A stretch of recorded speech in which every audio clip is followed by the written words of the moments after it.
গল্পের নাম বুদ্ধিমান খরগোশ। একদিন গভীর জঙ্গলে একটা ভয়ঙ্কর সিংহ বাস করত। সে প্রতিদিন এক একটা প্রাণী ধরে খেত।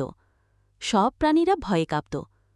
অবশেষে তারা মিলে ঠিক করল, প্রতিদিন একজন করে প্রাণী সিংহের খাবার হিসাবে যাবে, তাতে বাকিরা বাঁচবে। একদিন খরগোশের পালা এলো। সে ছোট কিন্তু অনেক বুদ্ধিমান। সে ঠিক করল সিংহকে একটা শিক্ষা দেবে। খরগোশ অনেক দেরি করে সিংহের গুহায় পৌঁছাল। সিংহ রেগে গর্জন করে বলল, এত দেরি কেন? খরগোশ বলল, রাস্তায় আর একটা সিংহ আমার পথ আটকায়। সে বলে এই জঙ্গল তার। সিংহ চেটে গিয়ে বলল, কোথায় সে? মামাকে নিয়ে চলো। খরগোশ তাকে একটা কুয়োর কাছে নিয়ে গিয়ে বলল, এই কুয়োর ভিতরে সে আছে। সিংহ কুয়োর পানিতে নিজের ছায়া দেখে ভাবল, এই সেই অন্য সিংহ। রেগেই সে কুয়োর মধ্যে ঝাঁপ দিল আর ডুবে গেল।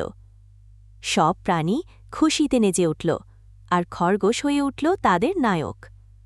শিক্ষা: বুদ্ধি আর ধৈর্য দিয়ে অনেক বড় সমস্যার সমাধান করা যায়।